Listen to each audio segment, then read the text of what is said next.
Big Buck Registry's Big Buck Deer Hunting Podcast, episode number 98. Talkin' Turkey with Andy Gagliano, the Turkey Hitman.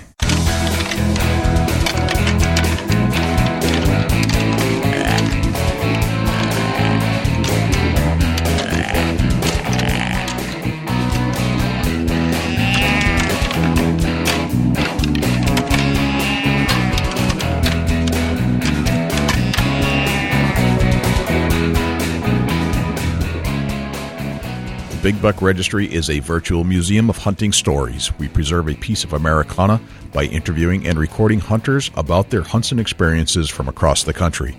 And who knows, maybe we'll learn a thing or two along the way that'll help us take our hunt to the next level. Hi, this is Dan Bergeron with the New Hampshire Fish and Game Department, and you're listening to the Big Buck Registry's Deer Hunting Podcast. A great show for some good information on all things deer hunting. Hey everyone, this is Daniel Lee Martin with Brotherhood Outdoors, and you are in the right place. You are listening to my good buddies over there at the Big Buck Registry Deer Hunting Podcast. Hey, this is Julie McLean with Brotherhood Outdoors, and you are listening to my favorite podcast on iTunes, the Big Buck Registry Deer Hunting Podcast. Welcome to the show. This is Jay Scott, your host of the Big Buck Registry's Big Buck Deer Hunting Podcast. I'm also here with my good buddy Dusty Phillips, fresh off a turkey hunt. What's happening, Dusty? Oh, man. Still jazzed up about it, man. There's nothing better than a big, long beard coming in gobbling, Jay. It's one of the things where I've heard a lot about it, and I've heard a negative side to turkey hunting. You know, a lot of people give me a little bit of a negative side of turkey hunting, and I'm like, man, I don't want to experience the negative side that people's talking about. Right. So I went about it that I want to call a gobbler in, and I want this gobbler to come in strutting, live action style to a decoy. And that's exactly what happened, man. It was one of them great experiences that, if you haven't never experienced turkey hunting, you need to go try it out. And the rush will give you the answer if you're going to go back or not. Right. That's awesome, man. So we're going off the reservation here a little bit. And that's okay. We like to go off a little bit every now and then. Yeah. We're off subject. We're going to go off subject. As different as this show is going to be, I think it's still very relevant, because if you're a deer hunter, you really should experience turkey hunting, because it's what is it, almost 6 months difference from when you start deer hunting, thereabouts. Kind of recharges your batteries and gets you in that mindset and keeps you sharp and fresh. Yeah, absolutely. The getting out and turkey hunting definitely re-energizes your batteries, and it gives you something to look forward to come springtime, when there really ain't a whole lot going on in the woods. Right. Yeah, it's that time of year where you can actually enjoy being outside. It's not so cold. The snow's not that deep. In New Hampshire, we still had some snow at the beginning of turkey season, but now it's gone. And we decided to turn to our good friend and fellow podcaster, Andy Gagliano from the Turkey Hunter Podcast. He's so modest, but he is extremely good at turkey hunting.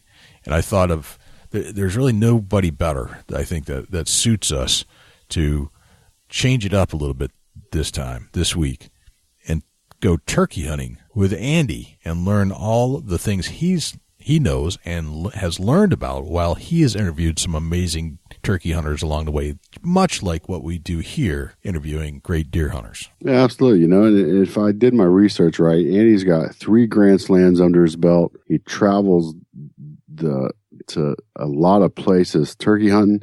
We got a veteran from the turkey woods coming on the show. Yes, we do, and I love it. And Andy's also a fellow member of the Outdoor Podcast channel, which you can find on iTunes at the outdoorpodcastchannel.com.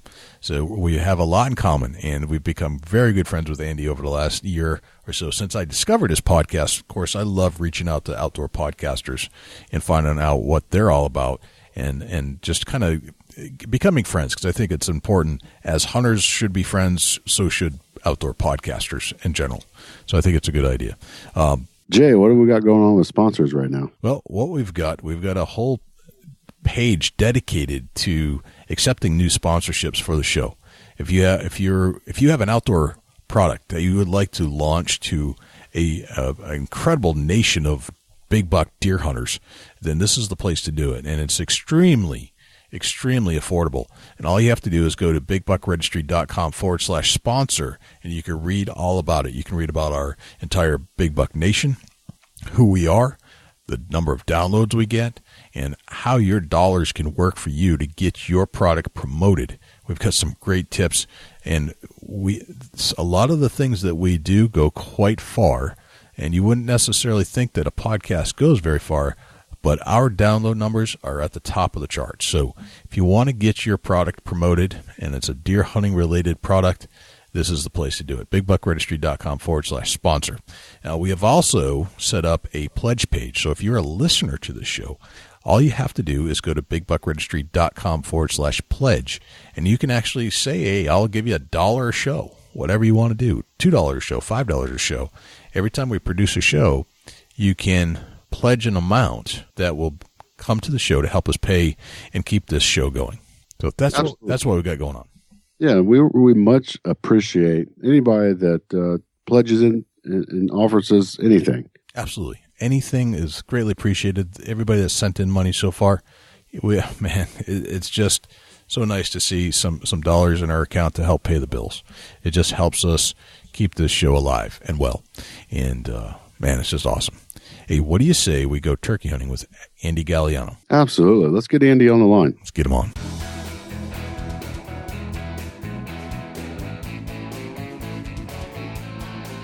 Andy Gagliano, welcome to the Big Buck Registry's Big Buck Deer Hunting Podcast. How's it going, Andy? Everything's going well, Jay. How about with you? Well, quite well. I thought it was appropriate to go a little off subject with the deer hunting podcast because nobody's deer hunting this time of year. And I thought it would be a good idea to talk some turkey hunting because there are some things that are happening across the country that there are a lot of deer hunters that also do this. And I couldn't think of anybody better than my good friend Andy Gagliano from the Turkey Hunter Podcast to talk to us about turkey hunting. So thanks for joining us. Well, thank you for having me. I really appreciate the opportunity, and I always love to talk turkeys. Yeah, and I've been on your show, and I shared what I know about turkey hunting, and it is a passion of mine as it is of yours. And we talk deer hunting all the time, and in reality, I think if you're not turkey hunting well when the season comes around, if you just avoid it because you're just a deer hunter, I think you're missing a big piece of hunting in general. No doubt. And to me, deer hunting in the South is much different than what the type of hunting that goes on in the Northeast or even in the Midwest, where there is more interaction with the animal. In the South, we are very set on going and sitting in a tree stand, and where I live, because the deer density is so high, rattling does very little during the rut. And, it really is just a matter of luck as to whether a deer comes by you, period, and if that deer happens to be a buck, and if that buck happens to be big enough to shoot. And while there is a great deal of luck that we all need when we go turkey hunting, there's much more interaction with the animal. And to a certain extent, you control your own success. And the bird has a great deal of say in that. Right. But, for those people out there who are not turkey hunting, you're missing out on what has to be the most special thing going on in the woods, period. You get to experience not only the world waking up from a long winter's nap, but you also get to experience the world waking up every single day and the woods coming alive with all the Tweety birds chirping and everything going on. And it's just, it's really an experience that encompasses all of the senses. And there's just nothing like it, in my opinion. Of course, I am a little bit biased. You do have a podcast about turkey hunting, of course. I do. And, I'm dedicated to it. What can I say? You are, as we are to the deer hunting podcast, and we love you for it, man. It's kind of rare that you find a fellow podcaster to hang out with. So when I get to do a show with another podcaster, I'm pretty psyched because we're kind of a rare breed when it comes down to it. We're gluttons for punishment is the best way I can describe it. It is a labor of love. It is. It is. It's one of those things that you really have to love it. Much like I think deer hunting and turkey hunting is similar kind of thing. Like there's effort, there's energy, but you have to love it to engage in it.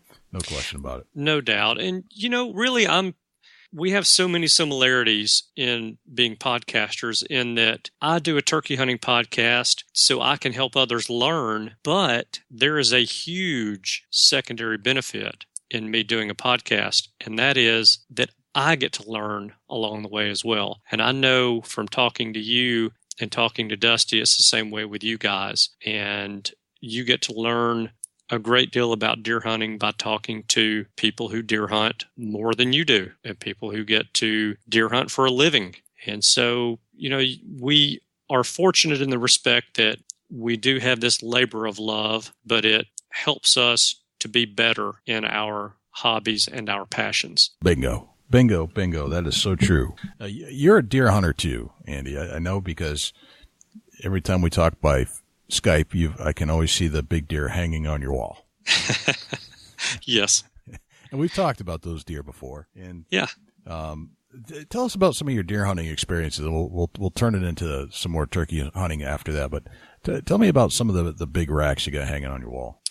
Well, most of the big racks hanging on my wall, by standards in Iowa and Illinois, nowadays Kentucky, Ohio, in the Midwestern standards, the racks on my wall would not be big. They would be deer that most people who hunt there religiously would let go. But in Alabama, to shoot a 130, 140 class buck, and I'm not scoffing at that at all, at the size of that deer. Right. But to shoot that deer, that is a trophy of a lifetime in Alabama. And I have been fortunate in my lifetime to travel a great deal and hunt. I love to travel and I love to hunt. When I can marry those two together, there's not a happier dude on the face of the earth.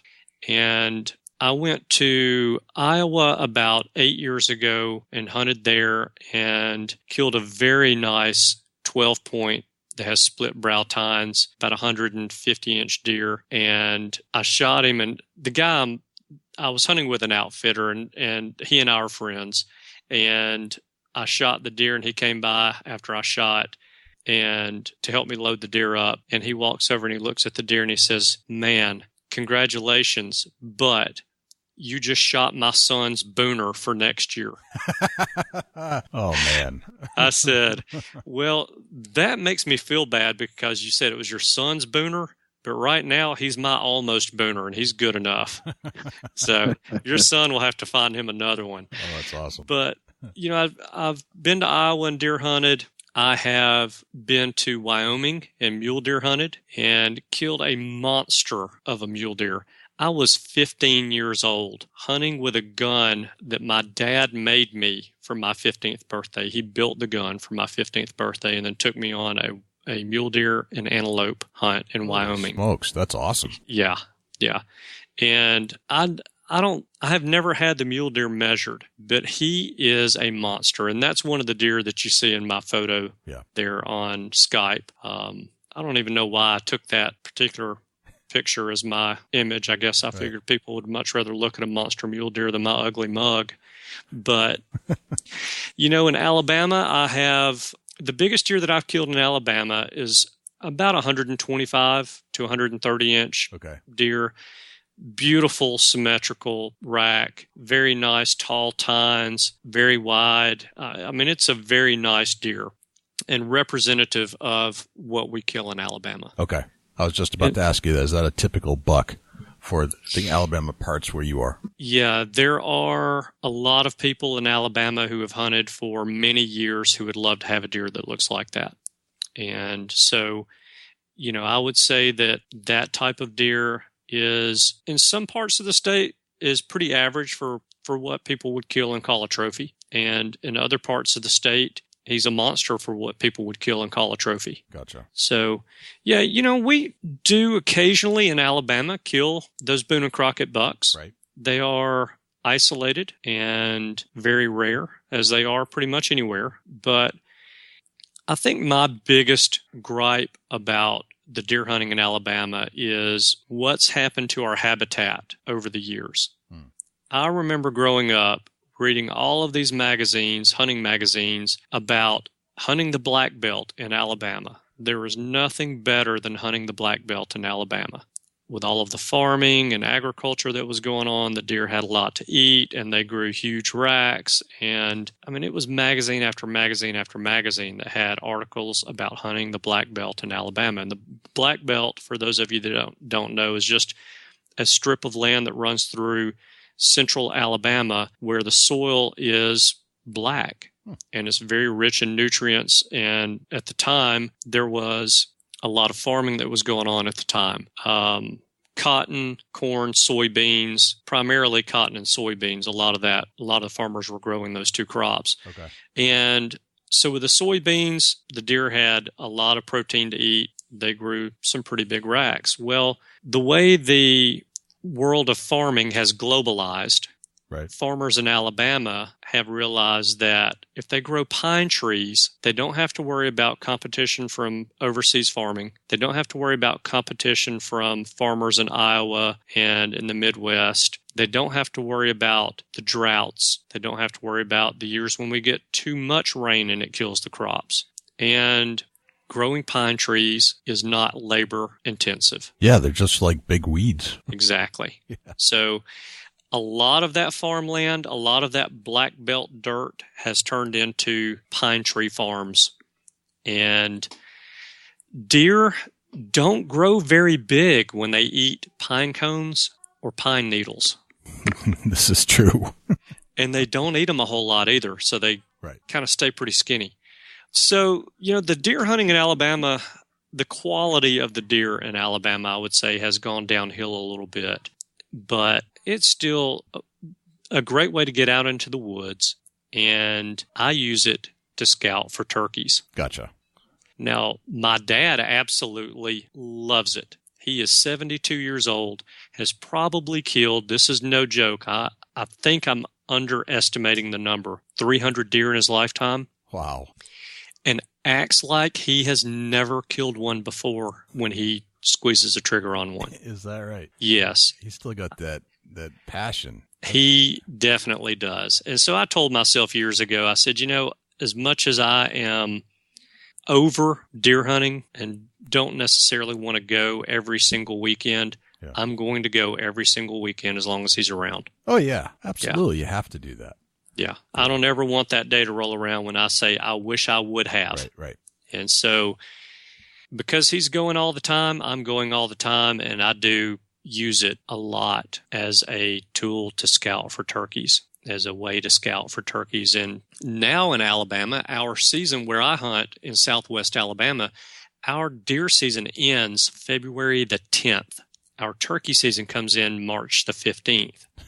So you have very little time in between. Yeah. Wow. So where I'm seeing turkeys at the end of deer season, the first week to 2 weeks of turkey season, I'm seeing turkeys in those same spot, those same spots. So it's a great way for me to scout and stay out there. Plus, that time of year is when our deer where I hunt are rutting, and they rut very late. And I have even seen bucks chasing does at our hunting camp the first week of April. Wow. Yeah. It's a whole different world down there from where I am. And Dusty, there's some stuff that doesn't even happen in Ohio. That you get down that far south and things change completely. That's fascinating. Yeah, it's pretty interesting for sure. So tell me about your seasons. So your turkey season opens typically in March. Yeah. Our season opens, we are right in there neck and neck with Mississippi. There is a piece of Florida that opens earlier than us, I think a week to 10 days earlier than Alabama opens. And this year, Mississippi and Alabama opened on the same day, which was March the 14th. Okay. Because the 15th rolled in on a Sunday, and the state was kind enough to say, you know what, we're going to give you Saturday as well. So they bumped it to March the 14th.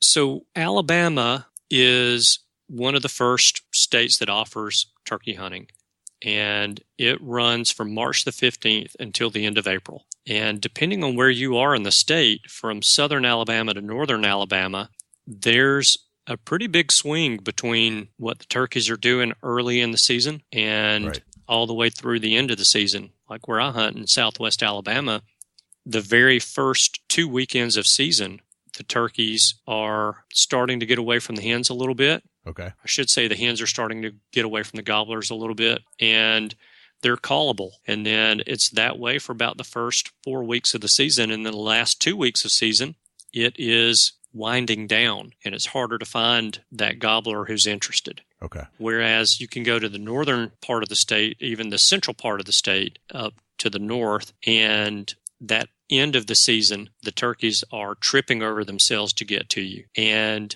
early in the season, you can't buy a turkey gobbling. Interesting. I mean, it's really difficult. So, you get that because the state is relatively long north to south. We get a pretty big variation in when the turkeys are acting like turkeys. Gotcha. Okay. So March 14th is when your season typically opens. Can you count on that every year from now on, or does that change up year to year? In the past, our season, well, I'll answer your question this way. Okay. For years, our season opened March the 20th. And every year we have our game and fish department's board has a meeting, and they set the seasons and all of the rules and regulations for our game laws. And about, I would say 12, 13 years ago, they decided to open our season up 5 days earlier on March the 15th. Okay. And so for that period of time to present, it's been March the 15th. The state gave us one extra day because season came in on a Sunday and they wanted us to have a Saturday to go with it this year. So it opened March the 14th. But yeah, it is typically March the 15th through the end of April, and is that way every year. Now, our population in Alabama is down, just like it is in a lot of areas across the country. And because of that, the state is considering moving our season, making it a little bit shorter. Okay. And also possibly lowering the number of turkeys that we can kill in a season. Right now, we're allowed to kill 5 turkeys a season, which is an astronomical number of turkeys when you look at it, that bag limit across the country. And what they end up doing, Lord only knows. But I wouldn't necessarily object to them shortening the season to 30 days and letting us have 3 birds. Gotcha. 3 birds are plenty. Right. And, for most turkey hunters are not killing their 5-bird limit a year. They're killing 2 to 3 birds a year. So, you can say, well, what harm is it doing then by having a 5-bird limit? Well, I tell you, really a hidden benefit of having shorter season and, well, not necessarily a shorter season, but by having lower bag limits is if I kill my 3 birds, if my limit's 3 in the state and I kill my 3 birds the first 2 to 3 weeks of season, I'm not going to stop going to the woods. So what I'm going to do from that point is I'm going to start taking people. And that's an opportunity to introduce new people to the sport. So, to me, I think that and that's a hidden benefit. Of course, the major benefit is for those people who are killing 5 birds a year and do kill 5 a year every single year, you're cutting back, and that's 2 more birds a year that'll be left over for someone else to kill or left over for next season. Right. Gotcha. And there's nothing wrong with that. I think that as I travel around the country and I hunt other states, I have learned that it's not necessarily about the quantity of the hunting as much as it is the quality. Right. And I think that the quality of our hunting in Alabama, deer hunting and turkey hunting, has gone down over the past several years.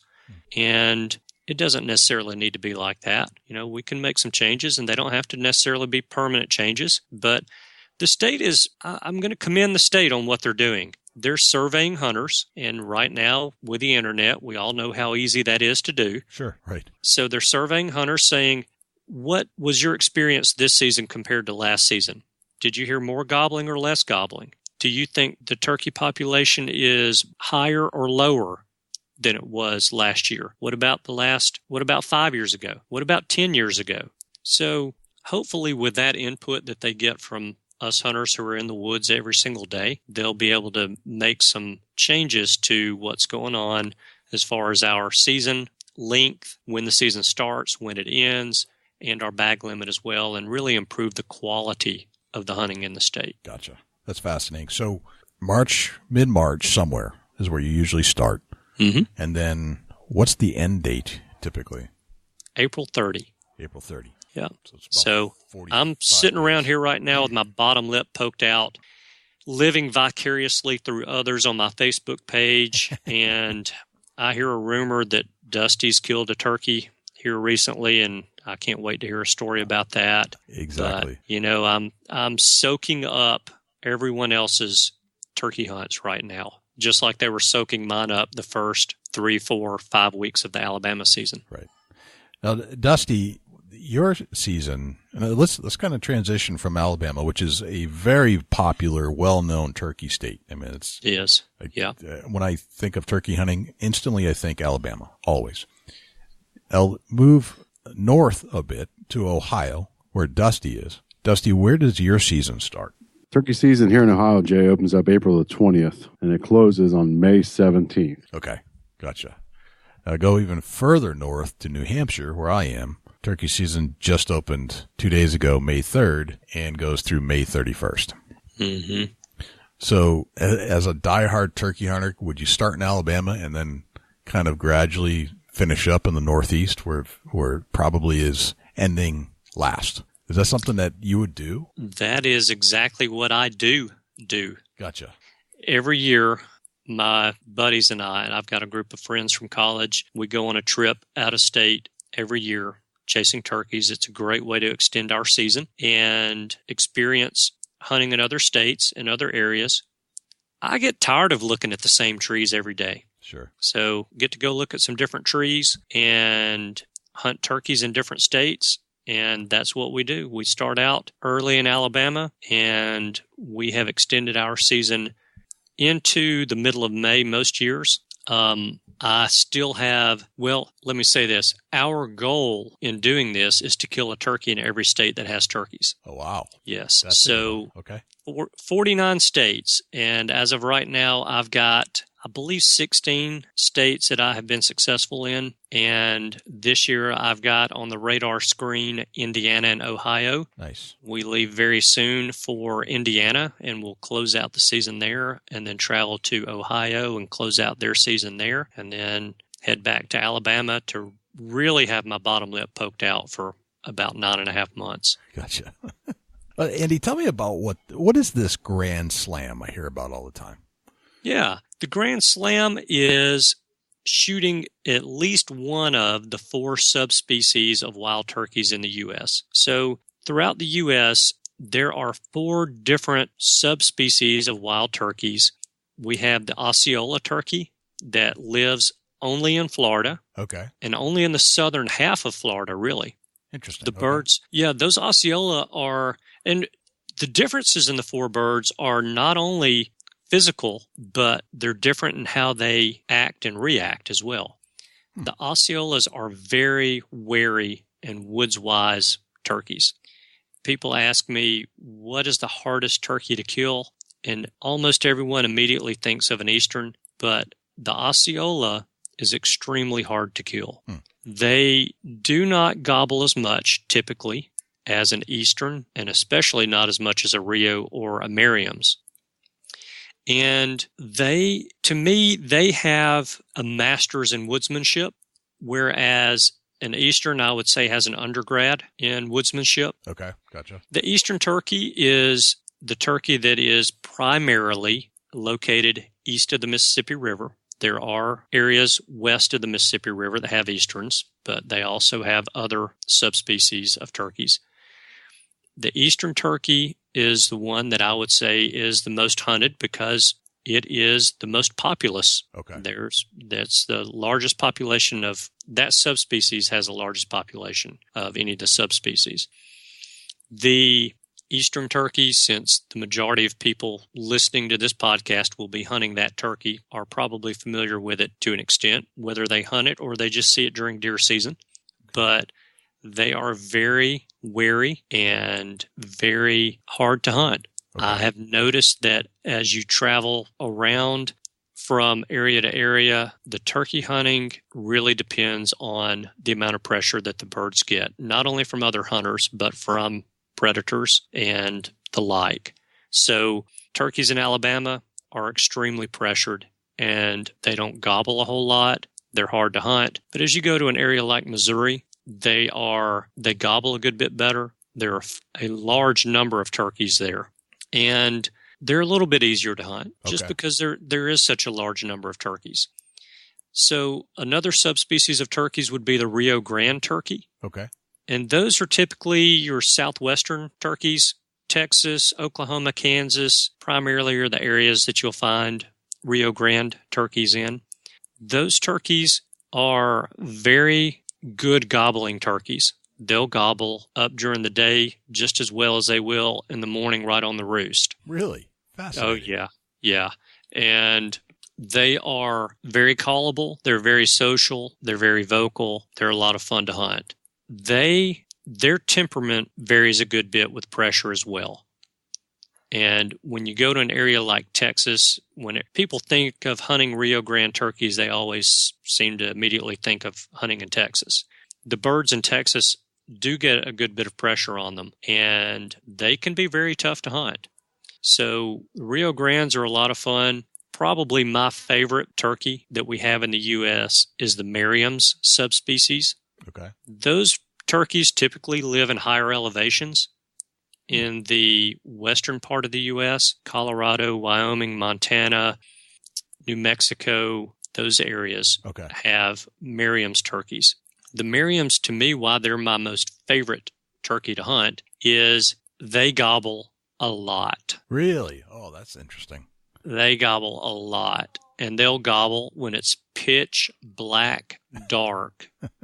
They will come to a call from what seems like a mile away, and probably is, and they make you feel like you're the best turkey hunter in the world.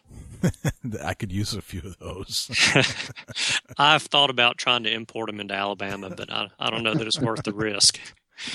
But another reason why they're my favorite bird is that they have white tips on their fan, and their secondary feathers have white tips on them as well. Okay. They are beautiful, beautiful turkeys. And the Rio Grande is another very pretty turkey. It has a buff color, kind of like the Eastern will vary anywhere from a brown to a tan, a dark tan tip on the end of the tail fan. Yep. The Rio is more of a buff. It's somewhere between that brown tannish color and the white of the Merriams, and they're very pretty turkeys. And each one of the subspecies actually, in the feathers on their body, they have different colored iridescence to them. And so all of the subspecies that we have here in the U.S. are very unique in the way that they act and the way that they look. And killing a Grand Slam is killing one of each of those subspecies. Gotcha. Okay. And now, have you completed the Grand Slam? I have. I have actually 3 Grand Slams under my belt. Wow. Okay. Yeah. So, to me, you're a serious turkey hunter. I mean, just one Grand Slam would be plenty, but you've got 3 of them. So, I would consider you an expert turkey hunter under that circumstance. Well, you got a much higher opinion of me than I do. Now, I knew you were going to say that because you've always been very modest with me, but I know for sure that you know what you're doing. I've been around the block a little bit. I got serious I started turkey hunting when I was in college. My dad did not introduce me to turkey hunting in the spring. He was always working. He was in the landscape and nursery business, garden center business. And so springtime, he was always busy, and I always helped him when I was growing up, started working for him probably, I'm not going to say the age because there's probably some child labor laws out there somewhere. But when I went to college and quit working for him during the spring, a buddy of mine said, "Hey, let's go turkey hunting." And so I got interested in it then and killed my first turkey when I was about 24. Yeah, I think I was 24 years old when I killed my first turkey. Okay. Oh, I'm sorry. No, that's wrong. When I called my first turkey in myself, I was 24. Okay. I killed my first turkey at the age of 21. Okay. And at the age of 24, called in my first bird on private land. Yep. Called him in and killed him. And from there, I have been, to use the Southern phrase, eat up with it since. And I really got, so eat up with it that I hunt every single day. That started for me about 15 years ago. Wow, that's awesome. So you're hunting turkeys every single day. So I was about 20, every single day that the weather permits. That's awesome. Yeah. And this year, work kept me away a couple of days, so I can't complain about that because my creditors still like to get paid with green money and not turkey feathers. Have you tried that? I've sent my mortgage company a couple of packages of turkey feathers, and they still came after me for a payment. I'm not real sure why. No, I call bullcrap on that. Yeah. I think, turkey feathers. An iridescent bronze turkey feather should be legal tender, if you ask me. I'm sure that's agreed. At some point, it must have been legal tender. I have to agree with you. It probably was. But by today's standards, it's not acceptable, I don't think. All right. It's not plastic, that's why. That's true. Very true. And it hasn't been devalued. So, it should be worth more than one greenback. But, yeah, I got real serious about it about 15 years ago. And during that period of time, I have really learned to turkey hunt the hard way through trial and error. And that's one of the things with my podcast that I try to prevent people from doing is being me. If I can get someone introduced to the sport of turkey hunting and they can go out into the woods and have success, whether it's their first season or their second season, they're more likely to continue. Not everyone's as stubborn as I was and still am. And getting duped by a turkey year after year after year, all it did was just piss me off. Right. So that I wanted to go more and more and more. And so that's how I ended up staying after it. But most people, like I said, are not like me. And if they don't have success with something, pretty soon they'll quit. And it's important to all of us outdoors people that we get people interested in the sport that we love, whether that's deer hunting, turkey hunting, squirrel hunting, whatever it happens to be, rabbits, coyotes, whatever it happens to be. We get them interested and we keep them interested because that is the future of our sport. And we all know that the antis, the bunny huggers and the tree huggers, are doing very little, if nothing, to support conservation in this country. Right. I completely agree. So if you want your children and your grandchildren to be able to see the number of turkeys and the number of deer that you see now, it's important that our sport continues on. Our sport of hunting continues on because those dollars that are being spent on hunting licenses and firearms and ammunition and clothing and everything else that we buy to hunt, those tax dollars are going right back into conserving the animals that we're pursuing. So I'm off the soapbox about that. I'm not going to stay on it, but that's really why I started the podcast, was to encourage people, give them a little bit of advice, and not have them learn to turkey hunt the way that I did. And so I share some of the tips and secrets that my old friend Tom, the turkey, has taught me over the years. I share those on the podcast, and I'll also have people who are by far better turkey hunters and turkey callers on the show than I am. And I'm able to learn from them, just like I mentioned earlier. I love your show, and I was introduced to it one year. I forget exactly when you started. It wasn't too long ago. But I was fishing trout on the banks of the French Pond with my son. And, of course, that means that I'm sitting back because we're waiting for a trout to bite because we're not out in our boat or anything. So you wait for them to bite. And, of course, he's bouncing around trying to catch the pumpkin seeds and the smaller fish that are, more likely to bite. And I'm just sitting there on the shore in my chair, letting him have fun. And I'm like, what am I going to do? Because the trout aren't biting all the time. And I turned to my iPhone, and turkey season's just a few days away. And lo and behold, in one of the top-ranked podcasts in the outdoor category, is the Turkey Hunter podcast. I'm like, this is perfect timing. It doesn't get any better than this. So boom, click it on. And I believe the first one that I listened to was with Tom Kelly. And I noticed that it was an explicit rating. So I have to listen to this one. This one is going to be awesome. So I said, I don't know who this guy is. Apparently he's doing something right because he was highly ranked in iTunes. And I was just, my brain was on turkey hunting at that point, but I wanted something to kind of get it really revved up, you know? So, yeah. And it did. It just opened up my mind to some other tactics and ideas. And my brain was buzzing with all kinds of different thoughts about some strategies that I wanted to try and incorporate, and just learning from what you were talking about and what he was talking about. So I thank you for doing all that stuff. And just like people thank us for doing the deer hunting podcast, I thank you for creating the turkey hunting podcast, because it really gets me going, especially when turkey season is up upon me, and I can live vicariously through that show. Yeah. So. Well, I appreciate you saying that. And, you know, the show's ever changing and evolving, and I go back and listen to those early episodes, because for me, this is a catalog of hunting tips that I can go back and listen to again. And I fast forward through my voice because I tend to put me to sleep. So I fast forward through me and I listen to only what the guests on the show have to say. But, you know, the show's changing constantly, just like yours is. It's, you know, I feel like it's getting better every episode, just like I'm sure you do about your show. And I tend to agree with that. I think we're all getting better with age. Right.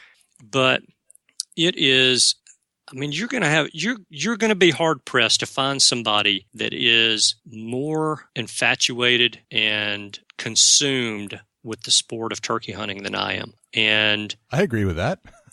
Absolutely. I want all of the information I can get about it. And I thought that infatuation would die off after a few years of getting into it. And it just seems to get more and more. It gets stronger and stronger every single year. Interesting. And the great thing about it is that you always learn something new. Oh, yeah. No matter how far deep you're into something, like we are turkey and deer hunting, there's always something new that pops up. Just when you think there can't be, there's no way. And there's always a new technique that is something very simple, but it's something that's unique and separates itself from the rest that you can use and capitalize with. Right. Absolutely. Yeah. I'm glad Dusty chimed in here, because I think this is an interesting segue to go from Andy, who has 3 Grand Slams under his belt, to Dusty, who just got his first bird the other day. Yeah. Congrats. Thank you. Dusty, I want to hear the story behind your first. It's an Eastern turkey you're hunting in Ohio. Tell us about kind of how this all came together. And I know you had a couple challenges when you first started that didn't turn into a kill. So let's kind of go back a couple years into where you started and then walk us through that hunt. Yeah, absolutely. You know, the turkey hunt for me has been a little bit of a struggle, not because of education or the will. It's been lack of location. And when I say that, you know, if you're in an area where turkeys are really just starting to up and come, which is just now getting really strong here where I'm at in Ohio, excuse me. But I struggled to get on the exact location of where the turkeys were roosting and hanging out and being able to go in and roost the birds on the property that I got. You know, here in Ohio, we got to have written permission to hunt anywhere that you hunt other than public land. So I decided that I was going to go private land and get permission on the farms where these turkeys were located. Well, you know, I tried and struggled to get permission, and I was always able to get next door. And it seemed like I was always able to get to the farm next door, the little piece next door. And, you know, when you go next door, there's usually a property line or a fence row that intersects you. And my first couple of years, I had turkeys that, you know, probably at one point in time, I had them at 25 yards, gobbling, strutting, just on the other side of the fence. You know, and that, to me, that's not a legal kill. So I didn't take advantage of that opportunity. Yeah, and it was illegal. You know, I do an outdoor podcast and lead the right trail for other hunters to look up and be an inspiration to. So therefore, I I passed the opportunity, but on all them opportunities, it taught me something every time. It teach me a new technique that, you know, I did this and it made the bird come, made the big tom come closer. They was definitely interested. But at the same time, I was learning from my mistakes. Maybe I was a little too close to the line. I wasn't giving that bird enough room to cross the fence and come for the search of the hen that I was using the decoy for. Mm-hmm. You know, so throughout the whole season, I fought that. And, you know, and it was just beginner's error. But that's okay. It educated me on what I needed to do in the future. I set up a little close to the line, a little too close to the line, thinking that, you know, this bird's just going to jump the fence, come running in, boom. That's not how it happens. You know, in some scenarios, it possibly could. This year was pretty crazy how it happened. But I learned to back away from that property line and give them some room to do their thing. You know, a turkey comes in, he's looking for something. So if he can see what he's looking for and he can pick out that it's a decoy 15 yards on the other side of the fence, he's not going to cross that fence. Yep. Yeah, and I learned from that. So this was the setup before. This was your years up leading to this year. Yeah, absolutely. You know, okay. So many times that I got in a situation where 5 steps I had to seal the deal. 5 steps, one fence, jump one fence. I never could make it happen. So I just, you know, every time it would happen, the bird would strut for a half hour right in front of me. Just strut his guts out. Gobble, you know, drum a little bit. I'm like, man, you know, he's right here. Why can't he just make that final approach? Why can't he just hop the fence? Why can't he come across the property line? But with that being said, I learned that I might have, you know, you stop and replay the whole hunt. What did I do wrong? Maybe I was a little too close to that property line. Maybe I should have backed up a little bit and give him room, not where he couldn't put a visual on my decoy. Make him cross over to the property that I was on before he put a visual on it. You know, and that's just somewhat of a rookie mistake, but I'm admitting the fault, and I learned from my mistakes. That gobbler, that tom, is saying the same thing about that hen that you were saying about the tom. Why will that hen not cross that fence and come over here to me? Because that's the natural order. The hens go to the gobblers. And that is exactly, you hit the nail on the head. That gobbler was not coming underneath that fence, flying over that fence, going to run through that fence when he could see the hen on the other side. The hen's supposed to come to him. So yeah. You know, looking back on it, that was just a mistake made, and I learned from it. Yeah. I got to thinking, man, you know, he's right there, but he won't finish the deal because I'm not giving him enough room to actually search for that hen a little bit more than normal. Yeah. You know, they got a natural sense to come looking for things in a sense, but yet they know that the hen's supposed to come to him, but he will close the distance between him and the hen to help promote her to come to him. Does that make sense? Yeah. I like to call it an unwritten rule between the gobbler and the hen that we'll split the distance. You come to me halfway, I'll come to you halfway. And it's not always halfway, just like a healthy relationship for us humans is. Sometimes it's 90-10, sometimes it's 50-50, sometimes it's 75-25. But you've got to figure out what that percentage is that he's willing to give and take it. So, you know, if you make it real hard for him to come to you, he might only give you, if you need him to go 90%, you're most likely going to get 50-60% out of him to close that gap, 50 to 60%. But if you can get to where you can close the gap on him a good bit and get him to come in the rest of the way, then you got something typically that you can work with. But yeah, you nailed it in your case. And that's exactly how I learned over the years was, what did I do wrong? You know, and you replay, just like you said, you replay that hunt over and over and over in your head until you figure out what it is. And then you correct that and you try the new way. And if it works, there goes a little check mark in that strategy, and it goes in the turkey hunting book in your brain. Oh yeah, absolutely. I couldn't agree to that more. But you know, there's times that I was quitting turkey hunting. I was disgusted. I had this turkey at 25 yards and I couldn't shoot him. I was like disgusted with it. But yet I knew that I was doing the calling right. I knew that I was, you know, putting in the 110% effort to make this happen. So why not try to adjust some things and try to make it happen and keep adjusting until you know, seal the deal. And that's what I did this year. You know, I went out with some better techniques in my mind and what I learned from previous years, and I put that in the work, and I sealed the deal this year. You know, and we'll get in the hunt here. I got permission on a farm south of where I live here in Ohio. And, the guy had called me and said, hey, do you turkey hunt? And I said, yeah, I turkey hunt. And we got talking a little bit, and really nothing. He never said anything to me, really. And I think he kind of got caught up in the other conversation and kind of forgot. So one day I was driving down by his place, and I said, I'm going to stop in and see my old buddy Cliff. So I slid in there and, started talking about the weather and the crops getting ready to go in the ground and this and that. And, I just looked out in the field, and sure enough, there were 3 big strutters walking right along the edge of his field. I'm like, man, is that turkeys, Cliff? He's like, yeah. There's a bunch of them down here. I'm like, oh, okay. He's like, yeah, I called you the other day, tell you that I seen 5 toms and like 6 hens in this field. I'm like, no kidding. So, we started talking a little bit, and I said, hey, by chance, do you have anybody turkey hunt? He said, no, not at all. And then I just led into, would you allow somebody to turkey hunt? And I deer hunted there previous years before, a great family friend. And he said, yeah, absolutely.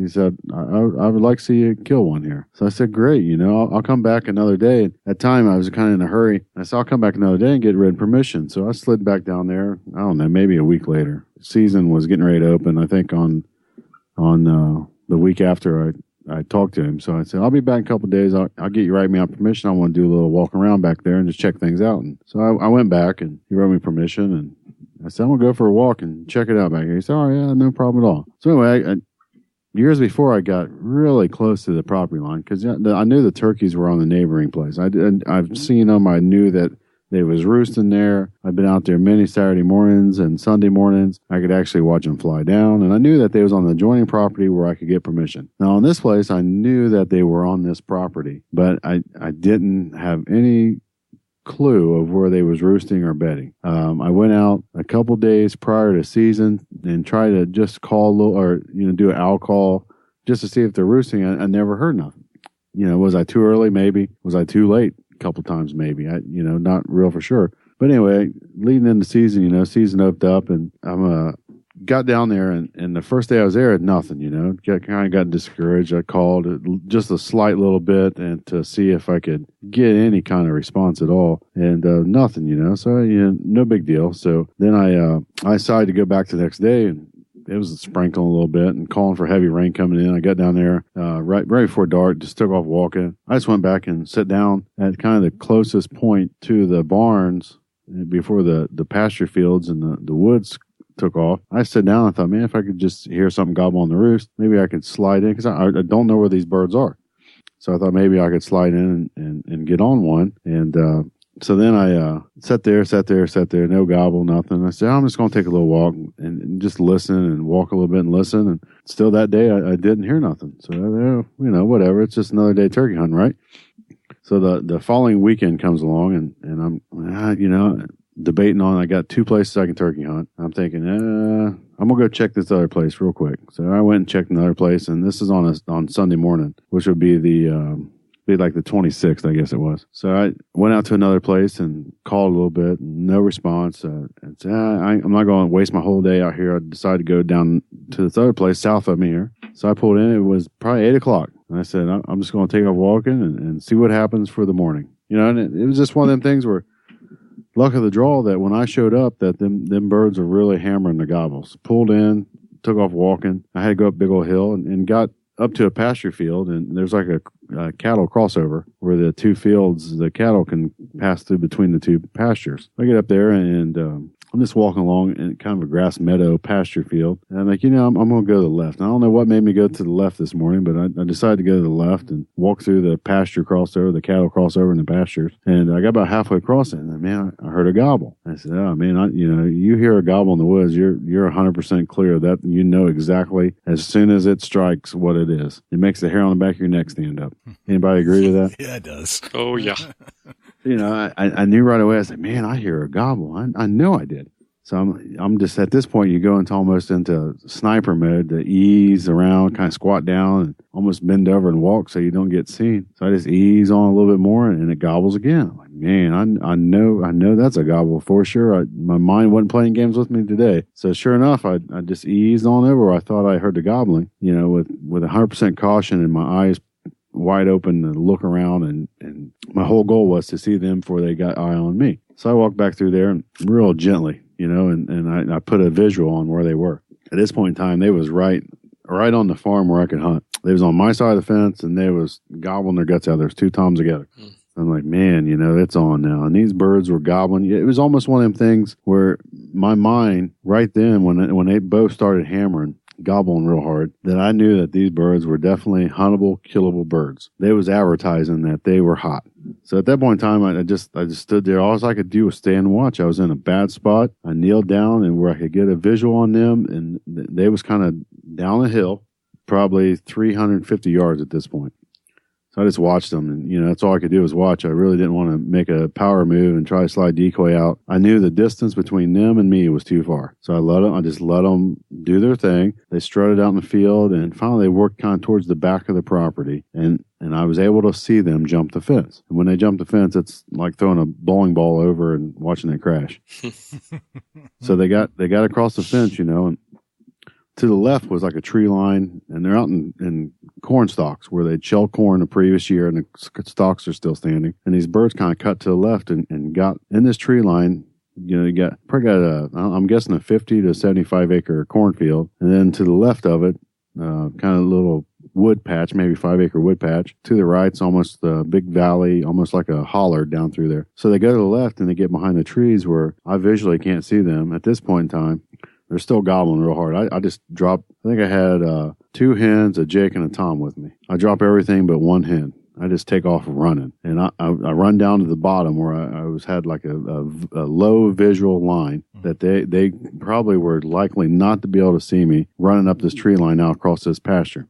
So I just take off running, and I get about, I'm going to say I'm 50 yards from the property line. And at this point in time, previous years is kicking in, you don't make the same mistake you did the years before. Back off the line a little bit. Hide the decoy behind a tree that's in their visual line. So if they hear the sound and they start to close the distance to find the sound of me calling, that I want them to cross the fence before they can get a visual on this decoy. So I go out and I walk off 20 yards as fast as I can. I mean, I'm breathing hard, running. I walk off 20 yards. I slam the decoy in the ground and get her real firm so she won't spin in the wind. And I put tail facing them, with the head facing, the decoy head facing right at me. And I'd take off and run back, and I slide up in just 2 cedar trees that were right out in the middle of this pasture field. There's probably altogether 40 cedar trees out in the middle of this pasture, but they're all spread out. So I put a cedar tree between me and them. I could see the fence that they got to get across, or the tree line that they got to come around to get to me. But I can get a visual on them. They likely cannot get a visual on my decoy until they come closer. So I take it, and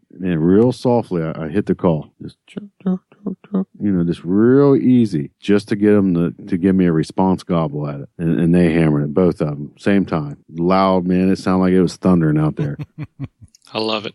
So yeah, once they struck to the first real soft call, at that point in time, I'm trying to make them think that I'm farther than I actually am by being real easy with the call, not much sound, just barely, just chuck, just and then I did a couple purrs, like maybe a feeding purr, and just let them come.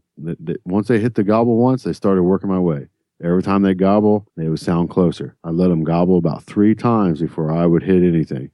They'd come and they'd gobble, and the third one, I'd just give them a real, real easy, making them come to me a little bit. But as they get closer, now at this point, they're sounding like they're just on the other side of the fence. I'm like, man, this is crazy. I'm like, this may happen. I may be set up just right. Everything that I learned the years before may just be getting ready to make it work for me. So at this point in time, they're strutting up along the fence. I can see them. Took me a little bit, what seems like half a day, more like 30 seconds, they got to the fence, but it was probably 3 or 4 minutes. It took them to get back to the fence, and they're strutting the fence line. I'm like, yep, this is going to end up just the way the last one did. Watch him strut the fence. Right. So at this time, they really can't see the decoy at all. It's working out perfect because they're wanting to find what they're hearing. Like they're so interested in, they're gobbling, trying to force her to talk. So I'm thinking, man, I'm just going to lay low. I'm going to let them keep gobbling for a minute. They probably gobbled 5 times. So at this point in time, I'm kind of semi set up on a shot when they come across. I'm down on my butt with my knee up, got my gun across my knee. I got my call laying right beside my leg where I could reach the striker and just barely, just hit a couple times, force them back into gobbling, force them back into looking for what they're hearing, make them want to come. You know, it's one of them things where they're willing to come this far. They're going to cross the fence because they're hot. These birds were hot. So I hit it one more time. They jumped the fence. And like I said, it was like throwing a sack of seed across the fence and watching it flop, and then the sack of seed stands back up. So they both cross the fence. They're looking around. They still can't get a visual on my decoy, but they're on my side of the fence now. I'm like, here we go. This is perfect. They've come this far. They're going to come another 25 yards looking for this decoy. I guarantee it.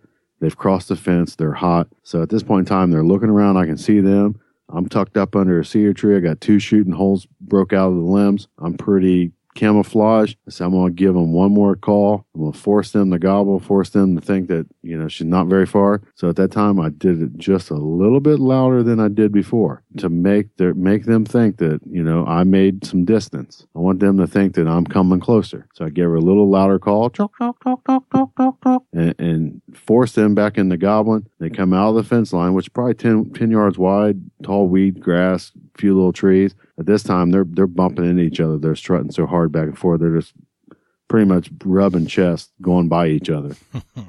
That's awesome. So they strut all the way down to me. They come out strut across there's a little valley between me and them. And as soon as they come up the valley, they're at 22 yards because I've done walk my decoy off. She's about 2 yards up this valley side. Once they hit the valley, they're at 22 yards. I'm going to let them come. I probably should have let these birds come in and really got a show out of them, because once they crossed the valley, they come up and it was back in the full strut. Both of them back and forth, turn and tail whipping, you know, they tail to one side, turn, tail to the other side. They were strutting really hard. They gobbled one more time, and the one started to let out of his strut, and I smoked him. Nice. Awesome. Boom. So nice. When they came across the little valley there, and you said they were strutting and pirouetting, could they see the hen decoy at that point? Yeah, as soon as they crossed the valley, they could see the hen decoy. Awesome. They was locked in on her, and they could care less. I probably could have got up and ran after them. Man, that's fun. That's awesome. Oh, it was a blast. It was the one probably, yeah, I've shot some nice bucks. Man, I've been real fortunate. But I don't know, this turkey hunting's about got me hooked maybe a little harder than the deer hunting. It'll do that. Yeah, you know what? I've heard like numerous people. This what probably sours me the most. You know, people say, yeah, I went out with my buddy. We were running gun him. We spot and stalked him, and I ran up on this bird and I shot it. I said, "Oh my God, man! No wonder you don't like turkey hunting." Yeah. I said, if you get a big mature tom, you know, my one I shot, it's got a 10 3/4 inch beard, 8 inch and a spurs. Not a ginormous bird, but real proud of it for my first bird. And, you know, I told him, I said, hey, man, you don't understand. You did turkey hunting the wrong way. Oh, yeah. Call in a big strutter, 2 of them for that matter. And we can only shoot 1 bird here in Ohio per day, so 1 tom per day for spring. Yeah. But, you know, it had been a real cool experience to have somebody like my daughter or somebody with me to shoot the other tom and pull a double off my first one. It had been really cool. But it didn't happen, and it's okay. I'm okay with it. But, you know, till you experience a nice strutter coming in and strutting and gobbling, you've not turkey hunted. I like what you just said there, Dusty. I agree with that. And it's until you have that full experience, it's really, it's you can't really imagine it if you're just running and gunning. Yeah. Everybody says, oh yeah, we ran, you know, way around the edge of this ridge and we cut them off. And as soon as they stopped over the hill, we smoked them. Well, that's great. You killed a turkey, but you didn't get the experience of the turkey gobbling. You didn't get the experience of the turkey strutting or drumming. You know, these 2 birds were drumming their head off whenever they couldn't see the decoy. You know, they was making a fool of themselves because that's what they do. That's their whole intention. Yep. But, you know, that is the most amazing sound to me. It's a sound you'll never, ever mistakenly mix up with any other sound in the woods. I cannot get enough of that sound. If I had an app on my phone and I could make that my sleep noise for my white noise app that I have, right. I would. That's what I would use. I love to hear a turkey drum. It's just fascinating to me. Where does that sound come from? Right. It's easy to tell where a gobble comes from. Right. Where does that drum come from? And it is when you're close to one and he's drumming, you can feel it. I mean, it's just like it's just inside you, like a train rumbling by. I mean, it's God, It is one of the most bizarre sounds I've ever heard in the woods. I love it. Period. It's a sound that I'm going to say this because a lot of first-time hunters are going to experience this. It's a sound that makes you look their way. If you got a bird that's coming in from behind you and you don't know it, and he's not gobbled because he's close enough that he feels like he's on the search for what's calling for him, and he starts drumming, it's a sound. If you don't recognize the sound of that drum, you're going to be like, what in the world is that? And you're going to turn around and be like, man, that freaked me out. It's almost like one of the thoughts that goes through my mind is, that's the sound I would hear if a spaceship was dropping out of the sky to pick me up. Right.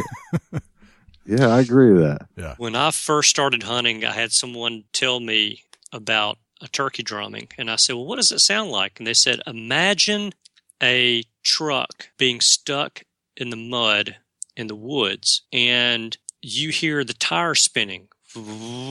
Right. But before that, you hear the door open, and you hear, maybe you hear it open and close, but you hear the door close, and then you hear the tire spin, and you hear, right. And you're a pro. I told you it was good. I told you. I wish. You're a pro.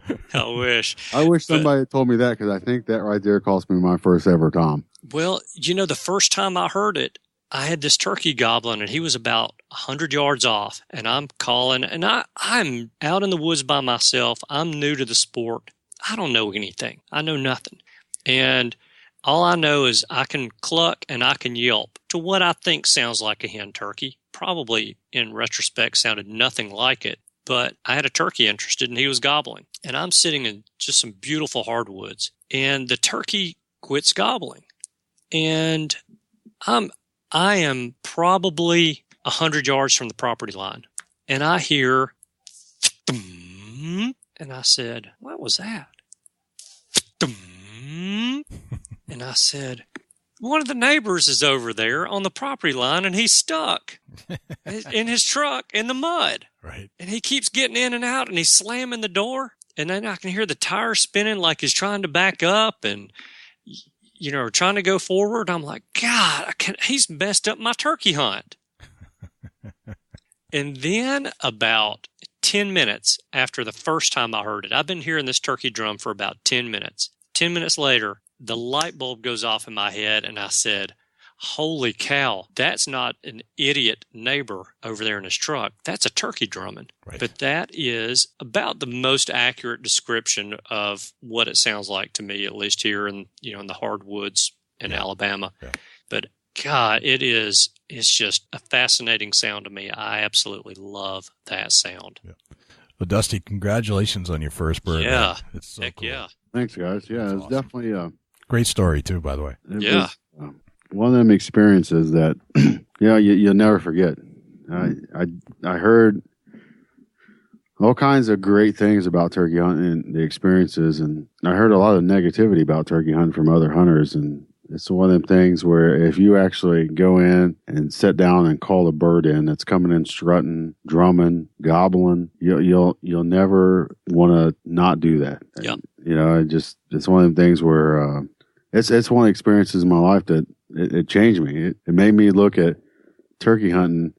It's not really the kill that really excited me. It was that bird coming in, and for my experience, two birds that were coming in and putting this show on, and just blessed to be able to get a shot. But when you can watch that bird strut in and that beard's hanging down there, and you're able to look at another bird and his beard's hanging down, and you're like, I'm gonna shoot the biggest, longest beard in the group here, and they're at 22 yards and they're strutting and they're gobbling. There's no other experience out there that's like that. Right. It is a great natural high. There's no doubt about it. And, I always, when I shoot a turkey, am a little bit sad because I know that tomorrow when I go into the woods, I'm not going to hear that turkey. Right. And, hey, I love putting the meat in the freezer, and I love cooking it and eating it. There's nothing like it. And I love the memory of that hunt. But I love to go and interact with those birds, and I enjoy the whole experience. And I would be perfectly happy going without a gun and a camera, but hard to fill that freezer with a camera. This is true. This is true. So let's kind of go to the next level here, Andy. And so we've established that Dusty's first bird, a fairly new turkey hunter, great outdoorsman. Yeah. To you, who is one of the most experienced turkey hunters that I know, who do you now turn to for guests on your show, and what tips have you picked up from some people that you think are better hunters than you are? You're going to say I'm being modest, but I know a lot of hunters who are better than I am. And I know a lot of hunters who are better than I am who are not famous. But I have been very fortunate to have some very, very good turkey hunters on the show, like Cuz Strickland with Mossy Oak. And a lot of people will tell you that Cuz is one of the best, if not the best, turkey hunters that they've hunted with. And when I say people, I'm talking about people that I consider to be excellent turkey hunters, like Colonel Tom Kelly, Eddie Salter. When you have people like that saying that one of the best turkey hunters they know, or the best turkey hunter they know, is Cuz Strickland, that speaks volumes. So I've had Cuz Strickland on the show. Cuz is what you see with Cuz is what you get. So when you're watching a show or a video that has Cuz in it and you see this down home, laid back, easygoing guy, that is who he is. He's not putting on airs. He's just as nice as he can be. And, you know, one thing that I learned from Cuz is he made a very interesting statement when I was interviewing him. He said, you know, I feel like people walk past the vast majority of gobblers on their property when they're hunting. He said that a lot of times he'll be hunting with someone, and if he's hunting on someone else's property, he's going to let them call and let them do their thing as courtesy, a sign of respect. It's what you do. You know, when I go hunting with someone, they invite me to come hunting with them. I'm not going to step all over their toes and try to be something I'm not, this, you know, great know-it-all turkey hunter. So I'm going to let them lead. And so when he does that, he lets them lead, and they'll stop and call and run through their series of calls. And he said that a lot of times he can get a turkey to gobble that they can't get to gobble just by taking a tube call and just doing a simple 2 or 3 note, very loud series of clucks in the form of a cut. Okay. But, you know, he'll do it just 2 or 3, whereas a cut is going to be clucks that are in succession of 8 to 10 to 12 in a series. He'll just do 2 or 3, and he'll go pop, pop with that tube call. And he says a lot of times that he feels like a lot of times those crows cawing, the hawks screeching, the owls hooting mid-morning, the hen yelps and clucks that this other caller has made before him, that is all kind of just welling up inside this gobbler. And it's just, you know, he's just this close to gobbling, but there's nothing quite that's pushed him to that point to where it makes him want to gobble. Right. And he said a lot of times just doing that will get a turkey to gobble that nothing else has made gobble. Interesting. Yeah. So try that out. That might be something that'll work when you're out trying to get a turkey to gobble midday or mid-morning, late morning, that kind of thing. Yeah. Tom Kelly, man. What a trip. Again, what you see is what you get with Colonel Kelly. Right. And, you know, in the show, I typically will edit out any kind of profanities or anything like that in the show. It's just, you know, I want people to be able, if they want to listen to it in their vehicle with their kids, I want them to be able to listen to the show. Right. I could not cut that out of the interview with Tom Kelly. Right. It is who he is. If you cut that out, you're cutting out Tom Kelly. You may as well not even interview him. Right. But for me, in talking to Tom Kelly, he is a wealth of knowledge on turkey hunting, but the man is a forester.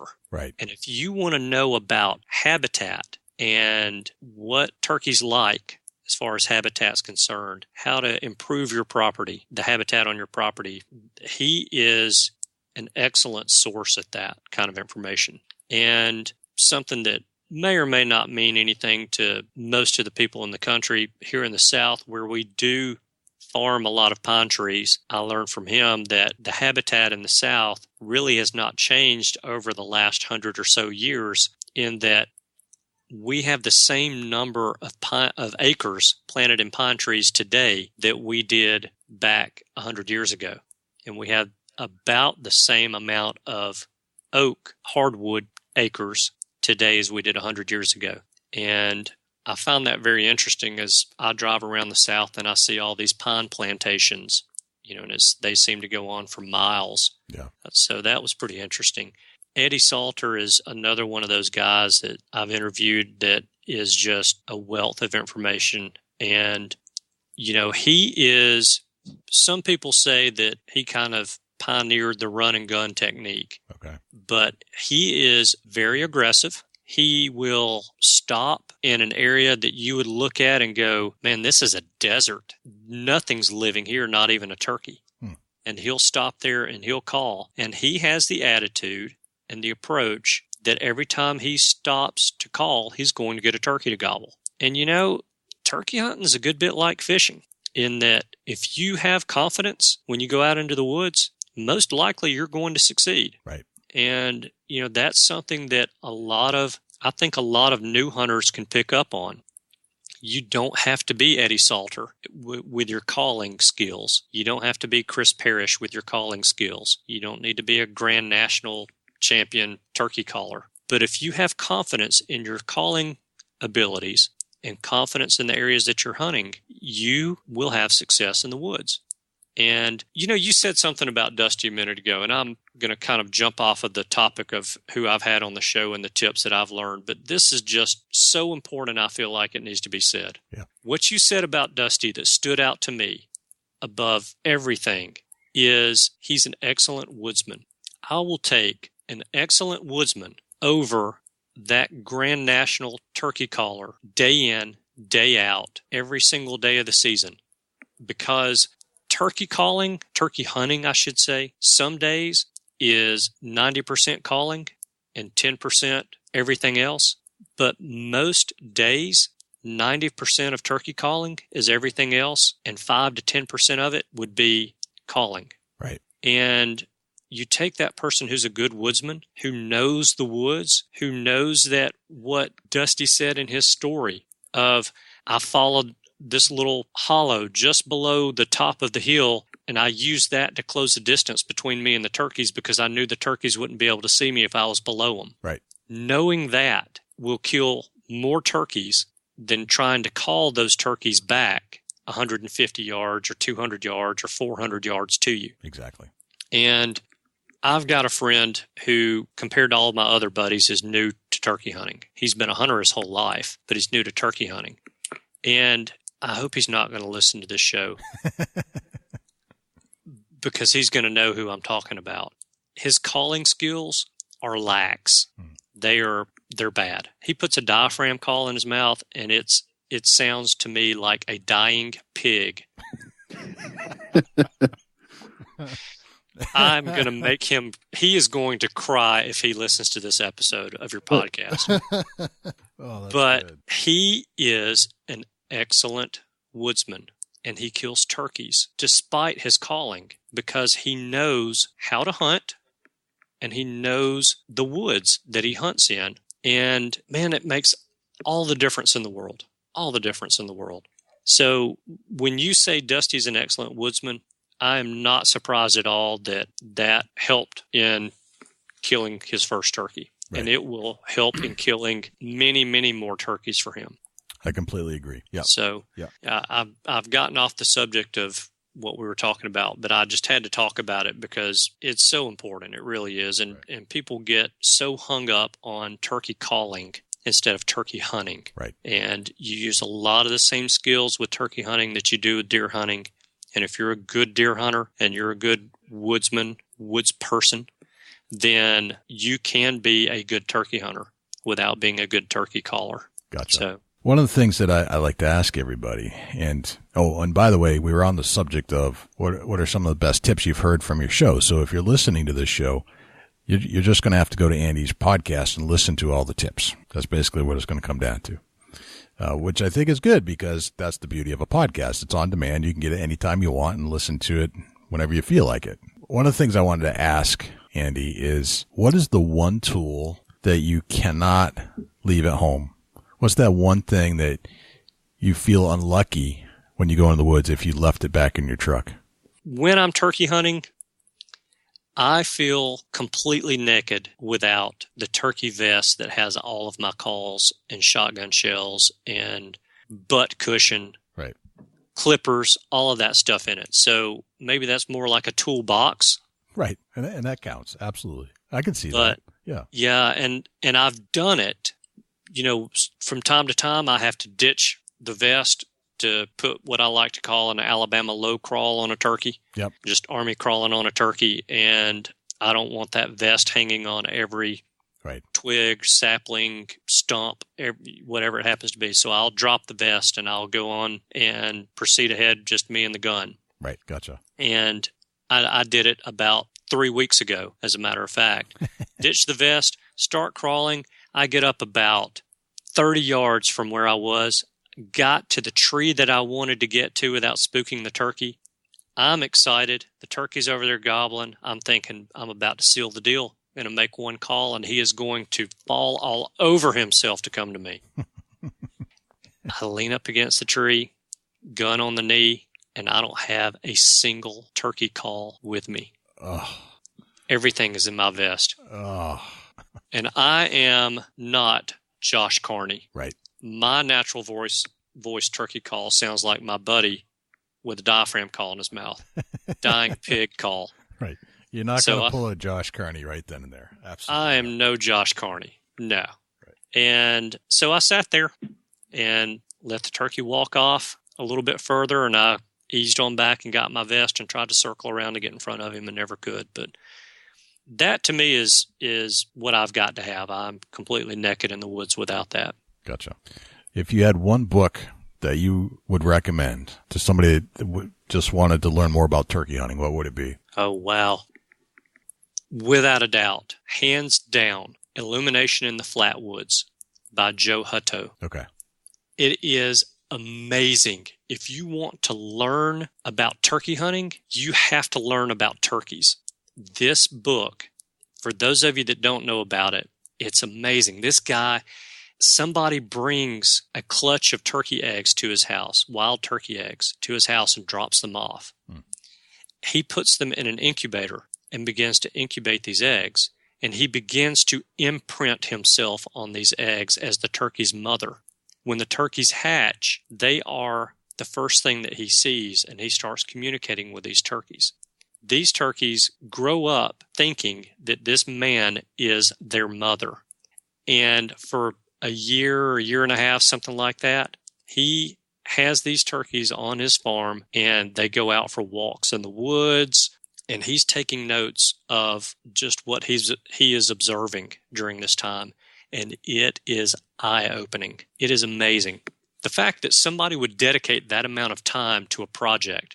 Now, he is a biologist, so It's right in his wheelhouse. But that somebody would dedicate that amount of time to this project, to a study like that, is amazing, because you think about the commitment that he had to make to those birds and not to his family. Right. And it's fascinating. And it's a relatively short book, a couple 300 pages, something like that. Yep. But you'll get lost in it because he names the turkeys, and they are true characters in this book. It's amazing. Can't say enough good stuff about it. I've heard that story before. I think I've seen a video clip on it. It is fascinating. That's a good. Yeah. If you want to learn your specimen, that's a great one to pick up. All right. And finally, what would be your number one tip of all time for turkey hunting? You cannot kill a turkey if you don't go hunting. I know it sounds stupid. Yes. Every opportunity you get to go turkey hunting, go. It doesn't matter if it's for an hour, go. This spring, we had some of the rainiest weather that we've had probably since I've started turkey hunting. And at times, we would get a break in the rain for an hour, and I would go. You've got to get into the woods, or no one is to blame about your lack of success than you are. Right. So you've got to go turkey hunting. What's the old saying? 90% of success is being there, or something of that nature? Yeah.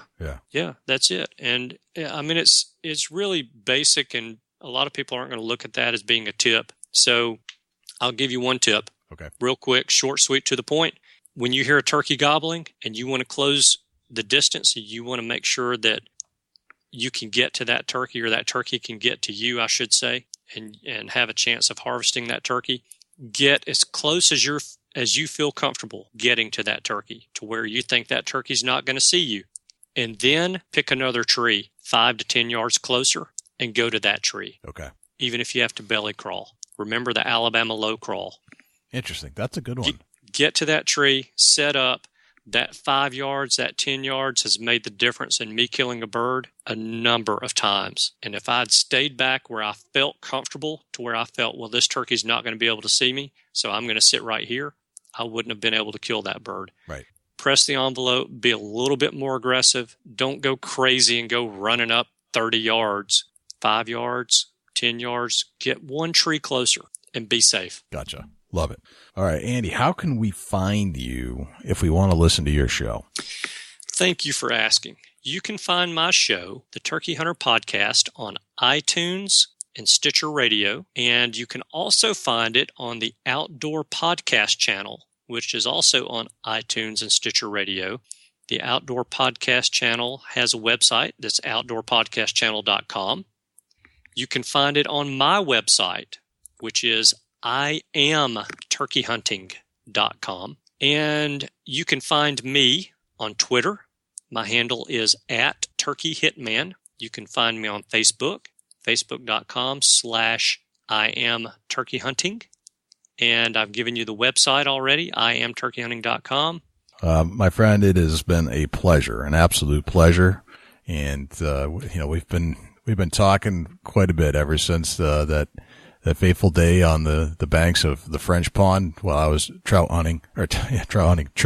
fishing. And I just, I've enjoyed your show. I've enjoyed learning about you and getting to be friends with you over the last year or so. And I'm just like we actually were able to pull this off and do a show together. Yeah, me too. I appreciate the opportunity. I appreciate the friendship with you and Dusty, and look forward to hopefully getting both of you down here next season to do some turkey hunting. So we need to try to put that on the calendar, guys. That would be cool. We could have a full 3 months of turkey hunting if we time it right. Yeah, definitely. That would be amazing. Thanks for joining us on the Big Buck Deer Hunting Podcast. Thank you.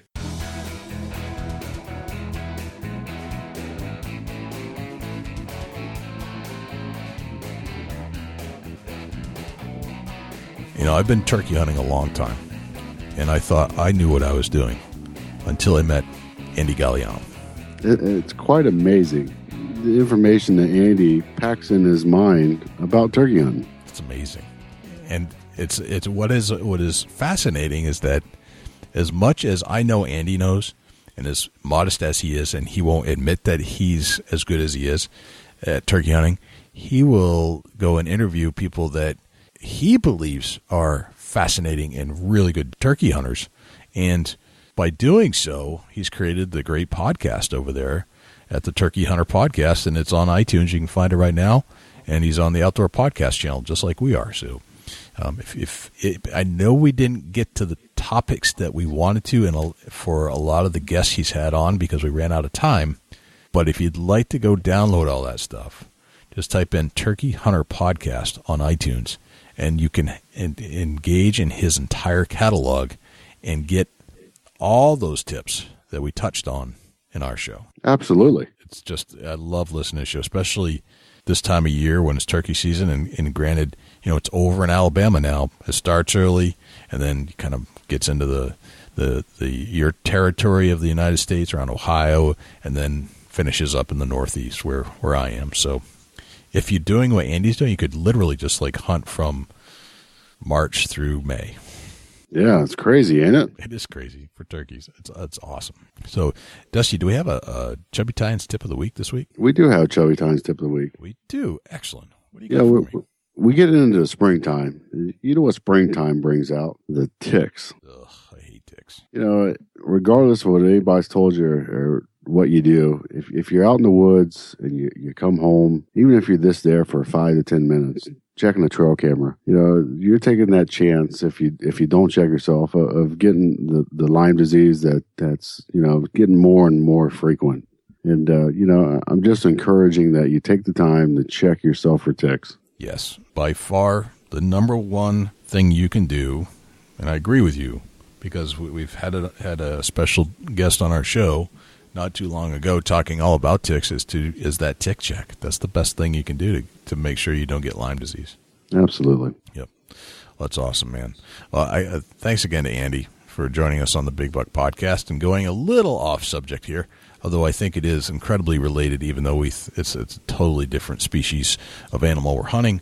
I think turkey hunting makes you a better deer hunter, and I think deer hunting makes you a better turkey hunter, because at the end of the day, as Andy said, as I said about you, is that it's not necessarily about being the hunter, it's about being the woodsman, knowing the woods better than just about anything else. Yeah, if you take the time to get to know the woods, it takes your hunt to the next level. It does. You've got to become one with the woods, basically, to become the most. Absolutely. I couldn't agree with that more. There's a lot of situations that if I didn't know the woods, I wouldn't have got the harvest that I was after. That's right. Yep. And you are a novice turkey hunter, but you used your wood skills and knowledge to kill a nice bird. Oh yeah, that's the difference. Yeah, if it wasn't for that knowledge of the woods, it might not have happened. Right. And your story, dude, I have to say, was killer. Just fantastic. Did a great job telling that story. Thank you. They always say the first bird story is always the best, but I get jazzed up. I get jazzed up about any hunting story, really. Right. I mean, it could be a story that I missed or shot a doe. It doesn't matter. It's being out there and collecting that basket of experiences, and that basket's pretty large. I don't think you ever fill that basket of experiences. And just every time you go to the woods, something more unique and better happens. It's crazy. Yes. It draws you back every time. Very much so. That's awesome, man. Well, congratulations on your first bird. Thank you. I'm still chasing mine, but it'll happen. And it's every year I just like hunting them. I went out with my son and we let a bird walk, hoping that the bigger one would come up the hill, and it didn't. But I had to explain to my son that it's not about the kill. It's really about the hunt. And it's really hard to teach a 7-year-old boy that, but, I think I got to plant the seed early. Oh, yeah, definitely plant the seed early and make him understand the whole experience, not just the one experience. Right. Yep, very much so. Granted, I would have let him shoot that bird, but it was day one, so let's get into the season a little bit more and have some more fun. Oh yeah, absolutely. It's just better things to come when you're turkey hunting. Yeah, and it's one and done in New Hampshire anyway. So if I had pulled the trigger, I would have missed the remainder 28 days of hunting. So I didn't want to do that. You're right, completely understandable. Yep. Well, good, man. Well, this has been a fantastic show. Where can we find you, Dusty, online? You can shoot me an email at dusty@bigbuckregistry.com. You can also check me out at facebook.com/Chubby Gobbler, facebook.com/Chubby Tines Outdoors. Jay, where can the people find you when you're not on the mic? All right. We can find me on Facebook, or you can find the Big Buck Registry on Facebook at bigbuckregistry.com/Facebook. You can also find us at Twitter. It's twitter.com/Big Buck Registry. You can always give us a call at 724-613-2825 and share your hunting story with us. We love hearing even just shorts, little snippets of your hunt about a big deer you shot. We love that. You can always email me, jay@bigbuckregistry.com. If you're interested in sponsoring this show, it's bigbuckregistry.com/sponsor. You can read all about our sponsorship opportunities. You can also pledge. If you're a listener, you can go to bigbuckregistry.com/pledge. You can, if you have shot a big deer and you'd like to get your photo featured on the Big Buck Facebook page and get it in front of 155-ish thousand followers and be famous for a day, it's bigbuckregistry.com/mybuck. And I believe that is it. That's a lot. Did I miss anything? Big buck everywhere. Big buck. No, I think you covered it all, Jay. Awesome, man. What a great show. Great show. It's just nice to change it up a little bit. Yeah, we shout out to all turkey hunters and best of luck in the turkey woods. Yep. So if your season's over, I'm sorry. Hopefully you got one. But if you're still hunting, keep up the great hunt, and we'll see you in the turkey woods. And it'll be deer season very soon. Absolutely. It's not too far away, really. Time to get that mineral out, and get it down, and get the herd healthy, and get on with the program of antler growth. Absolutely. 100% agree. Well, I'm Dusty Phillips. I'm Jay Scott. You're listening to another episode of the Big Buck Registry Deer Hunting Podcast. We'll see you next week. Can't wait.